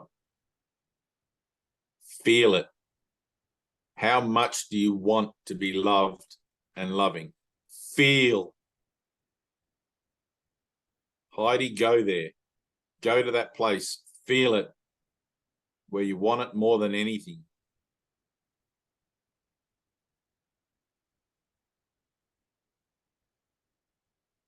I'm done with feeling empty. I'm done with feeling a slave to myself.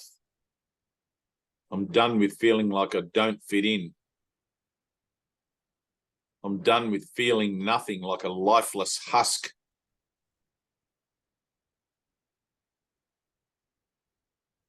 I want to be filled up. I want to be filled up with love so much that I overflow and drip into the streets. People slip over in my love.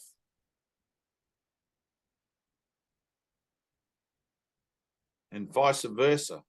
I want my world to reflect it back to me. You got to push and feel it. Heidi, push. Tina, push. How much do you want to feel love? How much? Lord, I want to feel it. I want to feel the presence of God in me. I want to feel the stirring of God's strength within. Woohoo! Woohoo! Woohoo! That's where I want to feel it. Woohoo! I want to be lifted up. I want to walk down the street in total joy. Woohoo! Yes, breathe. Feel it inside of you, how much you want it. Go deeper, deeper. Push, Robert, push. Let it be painful if it needs to be painful. Push through it. It's just a barrier. It's a threshold. I want to feel that love. I want to give it away. I want to give my love away to everyone and everything. I don't care if they look at me funny or roll their eyes. I want to give my love away just wherever, to whoever will accept it. If they don't want to accept it, I'll dust off my sandals and I'll move on. I'm here to love and I'm here to be loved. I'm here to give and I'm here to forgive. I'm here to represent God. And even if I get it wrong, I'm going to pick myself up and dust myself off. And I'm going to try again and again and again. And I'm going to push and push and push into the feeling Life is a vibration. Life is a feeling. Life is a joy. It's not in my head with my thoughts about it. It's in my heart where I feel with it. I've got to feel it. I've got to embody it. I've got to say yes to it. Because it's what I am anyway. Push, Anna, push. Sometimes you've got to say, fuck it. Fuck it. I'm letting go of this crap. I want to go back to love. I'm back to love. Heidi, I'm back to love.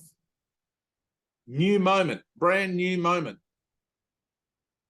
Woohoo! Yes, Tina, good. Push. That's good. Cough it up. It's like a giant cosmic fur ball. Good. Push.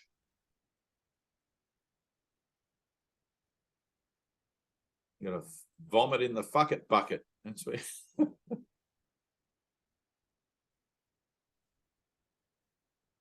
like, fuck it. What do I care what people think of me?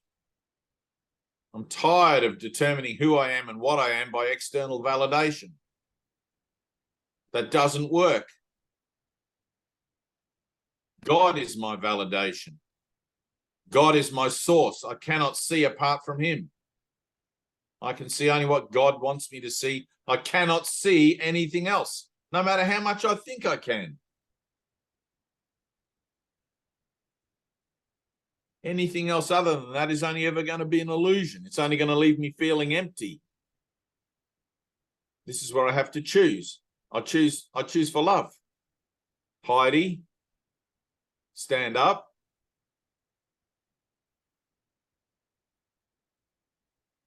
Make a declaration.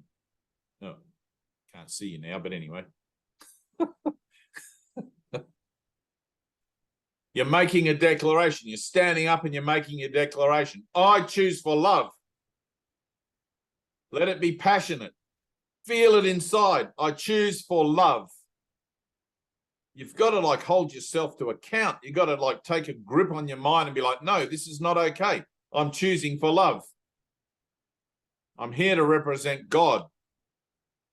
Not just sometimes when I'm in a Zoom meeting, not just sometimes when I'm reading my workbook lessons, but when I'm out there in my relationships and in my job and in my street, at the petrol station, filling up my car, in the supermarket, paying for my groceries. Every time the grocery attendant says to me, hi, how you going? How's your day? That same old routine, mundane, monotonous voice. Every time I get in the taxi and I want to ask the taxi driver, so how long have you been doing this? As if it's something they've never heard before. It's like, fuck all that. Pattern responses. I'm done with all that. I want something else in my life that's not of my own construction, not of my own doing. I don't know how to do that, but I can choose for love. And you'll be surprised what comes out. You'll be surprised what you get back. It's just that courage to take the first step. Heidi, it's the courage to take that first step and say, fuck it. I'm going to walk up to that supermarket attendant and I'm going to look them straight in the eye and go, man, I bet everybody asks you, how's your day? And it's like, I'm just going to ask you, have you been getting any? Would you like to come fishing on the weekend? I'm going to put myself out. I'm going to break with the status quo here. I'm going to shatter the illusion, shatter the mainstream, shatter the bloody pattern responses. I'm done with the old cyclical way of thinking, and whatever it takes, I'm going to break through it. Something else is going to happen, and I'm going to let myself be guided.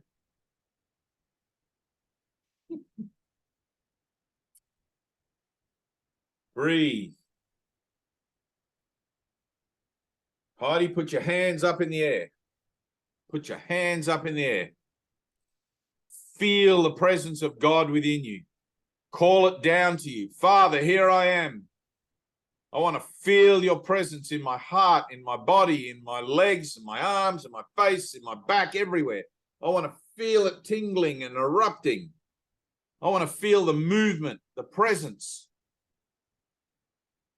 I am a passionate being. I am capable of loving, and I am allowing myself to be loved.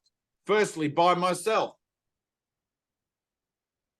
I'm saying fuck it to anything else. I just want love. Breathe and feel. Breathe and feel. Feel how it is that you are.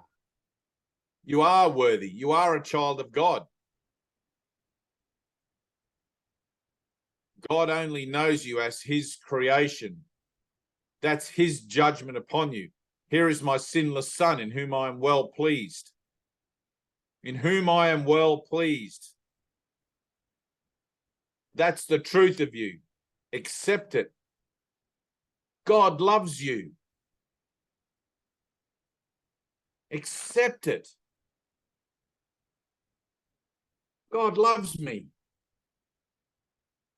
I'm a child of God and God loves me unequivocally, unconditionally. God loves me. It doesn't matter all my guilt I feel, all the things I think I've done wrong.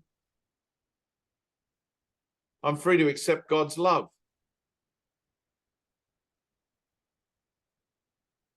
What's the point of telling myself I'm not worthy over and over? I'm not worthy. I'm not worthy. I don't feel true. I don't feel that that's true in me. Who cares what you feel? You don't even know what the meaning of the life is. The meaning of the world is nothing. Everything you think you feel is based on a lie. You're free. Heidi, you're free. Feel it. Get a sense of it. It's a vibration. It's a frequency. Nikola Tesla's plugging you in. Feel. I feel empty, or I feel fulfilled, or I feel something. Just feel something. Don't decide what it is. Good, Bibiana, good. I feel uncertain, maybe. I feel whatever. Just feel. Don't try to ascribe any description or meaning to the feeling. Just feel. Can you feel something, Robert? You feel a sense of something within you. Heidi, do you feel a sense of something within you? Bibiana, do you feel a sense of something within you? Doug? Yep. Tina, do you feel a sense of something within you? Yes. Anna, do you feel a sense of something within you? Stay there. Stay there in feeling that sense of something within you. If God is everything, the something that you are feeling is the stirring of God in you. Your ego is always going to try to tell you it's something else. Don't listen to that voice. That's what the mind training's for. Stay in the feeling. I feel this thing. I feel this something. I want to call it something. There's this anxiety in me to want to locate it and call it a thing. What am I feeling here? Just sit in it. Just sit in the pure essence of what it is that you feel within yourself. Yes. It's life. Now let it grow. Go deeper and deeper. Try to sink into it. Breathe. Breathe. As you breathe, you feel. As you feel, you breathe. Take a deep breath. Feel something.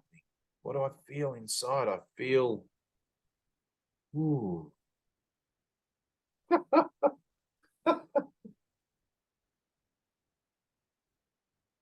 Push. Reach out with your feelings like a Jedi. Reach out. Push. Push into it. Push with your consciousness. Push with your mind. feel a tingling, an awareness, a sense, something. It's not of your five senses. It's not hear, see, smell, touch, or taste.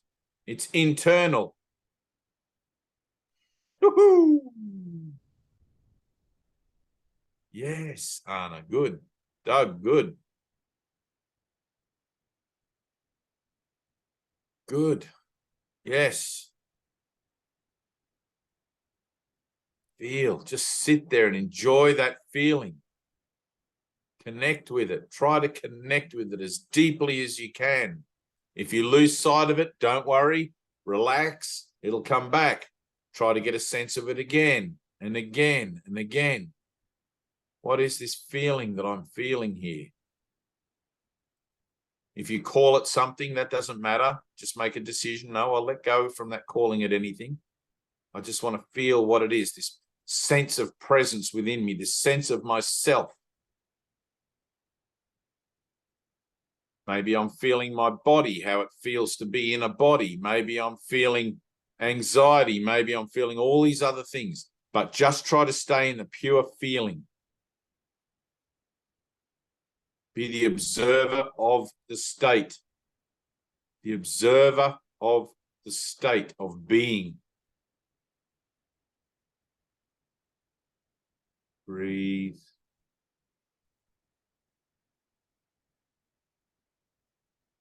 Ah! Ah! Yes. Breathe and let go. Let go, let go. Let yourself fall into it. Fall into that feeling.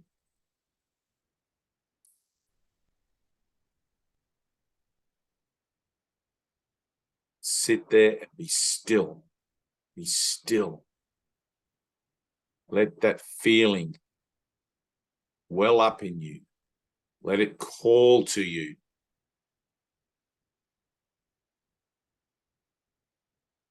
Jesus talks about it in the Course as a tiny feeling, a tiny remembrance. You feel like something's not right in the world. You feel there's something here that you're here to do.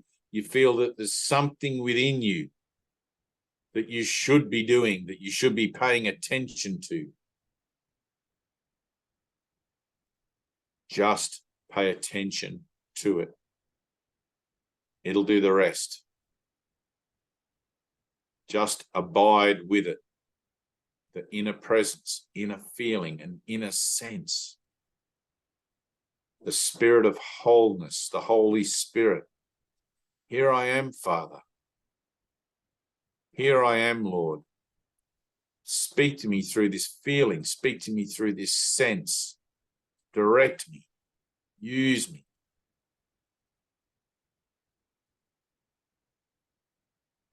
Guide my thoughts and my actions. Thereby bring me to a closer awareness of the presence that you are within.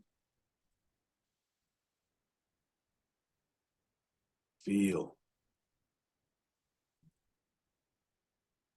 The outside world will be there when you open your eyes, and it will still continue to represent the distraction. But you should take your rest every day. Fall back into a sense of self, into a sense of feeling. Try to be grateful. Thank you, Father. Thank you for this sense of self, this feeling inside of me.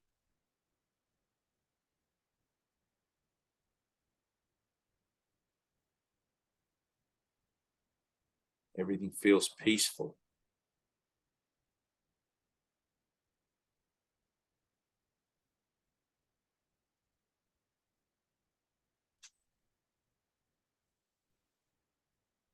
Focus, body. Focus. An untrained mind accomplishes nothing. A partly trained mind accomplishes nothing. The object of all training is to reach the goal. The goal of our course is inner peace. Try to get a sense of it.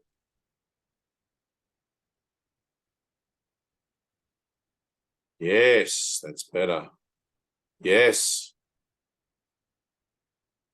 Good, good, good, good.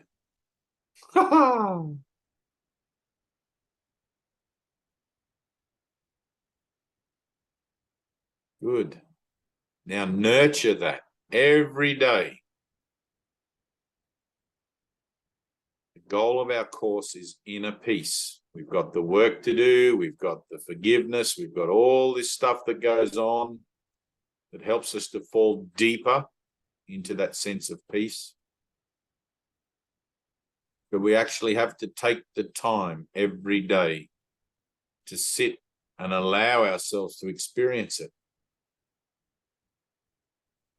It's almost impossible, even for an awakened mind, to stay in this state all the time. The presence of the world is too strong. It presses on the consciousness day after day, minute after minute. But we take our rest, we fall back into a meditative posture, into a sense of our inner kingdom, our inner domain. And we try to abide with it there. We feel, and we let it guide us. We let it draw us to where it's calling, where God's voice calls us to remember. Breathe.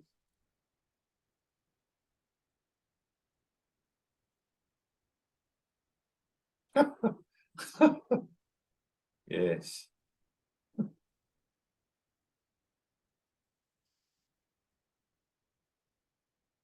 Good. All right, that's it for today. If you want to stay and sit peacefully, quietly, don't try to force it. Just be true to yourself, and if a few minutes is all you can manage, so be it. But eventually you'll find that you're able to sit more quietly and more peacefully, and to sink deeper into how you feel within yourself to a greater extent for longer periods of time.